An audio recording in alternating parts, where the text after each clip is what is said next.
നമസ്കാരം. തിരുവനന്തപുരം നഗരത്തെ ഞെട്ടിച്ച തെലങ്കാന സ്വദേശിയായ യുവ വ്യവസായിയെ ഹണി ട്രാപ്പിൽ കുടുക്കി 5 കോടിയോളം രൂപയും ആഡംബര സ്വത്തുക്കളും തട്ടിയെടുത്ത കേസിന്റെ കൂടുതൽ വിവരങ്ങൾ പുറത്ത്. 3 വർഷമായി യുവതി തെലങ്കാന വ്യവസായിയെ ഭീഷണിപ്പെടുത്തി പണം തട്ടിയെന്നാണ് വിവരം. തെലങ്കാനയിൽ ഭാര്യയും കുടുംബവുമുള്ള യുവ വ്യവസായിയാണ് നെയ്യാറ്റിൻകരക്കാരി റോഷ്നി സുരേഷിന്റെ കെണിയിൽ കുരുങ്ങിയത്. റോഷ്നി സുരേഷിനെ വഞ്ചൂർ പോലീസ് അറസ്റ്റ് ചെയ്ത ശേഷം വിട്ടയച്ചു.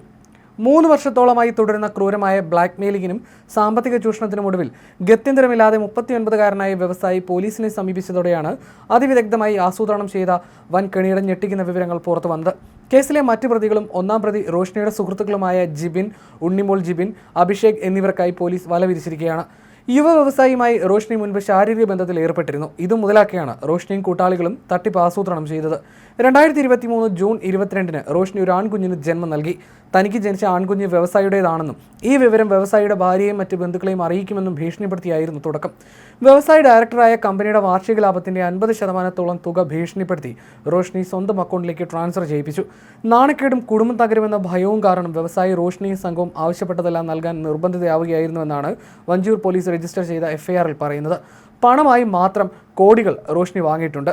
പലതവണയായി 1,80,00,000 രൂപയാണ് പരാതിക്കാരിൽ നിന്നും ഇവർ ഭീഷണിപ്പെടുത്തി തട്ടിയെടുത്തത്. ഇതുകൂടാതെ കൊച്ചി തൃപ്പൂണിത്തുറയിൽ 1,20,00,000 രൂപ വിലമതിക്കുന്ന ആഡംബര ഫ്ളാറ്റ് റോഷ്നി സ്വന്തം പേരിൽ വാങ്ങിപ്പിച്ചു. 2024 ജൂണിൽ തിരുവനന്തപുരം മലയൻകീഴ് വില്ലേജിൽ 1,30,00,000 രൂപ വില വരുന്ന 20 സെന്റ് സ്ഥലവും വ്യവസായി കൊണ്ട് എഴുതി വാങ്ങിപ്പിച്ചു. തിരുവനന്തപുരത്തെയും കൊച്ചിയിലെയും പ്രമുഖ ജ്വല്ലറികളിൽ കൊണ്ടുപോയി ഏകദേശം 45 പവനോളം വരുന്ന സ്വർണ്ണാഭരണങ്ങളും യുവതി കൈക്കലാക്കി. ഇങ്ങനെ എല്ലാ അർത്ഥത്തിലും റോഷ്നി യുവ വ്യവസായിയെ വിഴുങ്ങുകയായിരുന്നു. ഇത്രയൊക്കെ കൊടുത്തിട്ടും റോഷ്നിയുടെയും സുഹൃത്തുക്കളുടെയും പണത്തോടുള്ള ആർത്തി അടങ്ങിയിരുന്നില്ല. വീണ്ടും വൻതുക ആവശ്യപ്പെട്ട് ബ്ലാക്ക് മെയിലിംഗ് തുടർന്നതോടെയാണ് വ്യവസായി നാണക്കേട് മറന്ന് വഞ്ചൂർ പോലീസിൽ പരാതി നൽകാൻ തയ്യാറായത്. 5 കോടിയോളം രൂപയുടെ സാമ്പത്തിക തട്ടിപ്പ് നടന്ന കേസായതിനാൽ അതീവ ഗൗരവത്തോടെയാണ് പോലീസ് ഇതിനെ കാണുന്നത്. യുവതിയുടെ ബാങ്ക് അക്കൗണ്ടുകളും റോഷ്നി തട്ടിയെടുത്ത സ്വത്തുക്കളുടെ രേഖകളും പോലീസ് ശേഖരിച്ചു വരികയാണ്. ഒളിവിൽ പോയ ജിബിൻ, ഉണ്ണിമോൾ, അഭിഷേക് എന്നിവരെ ഉടൻ തന്നെ പൊക്കുമെന്നും തട്ടിപ്പ് സംഘത്തിന് പിന്നിൽ മറ്റാരെങ്കിലും ഉണ്ടോ എന്ന് അന്വേഷിക്കുമെന്നും പോലീസ് വ്യക്തമാക്കിയിട്ടുണ്ട്.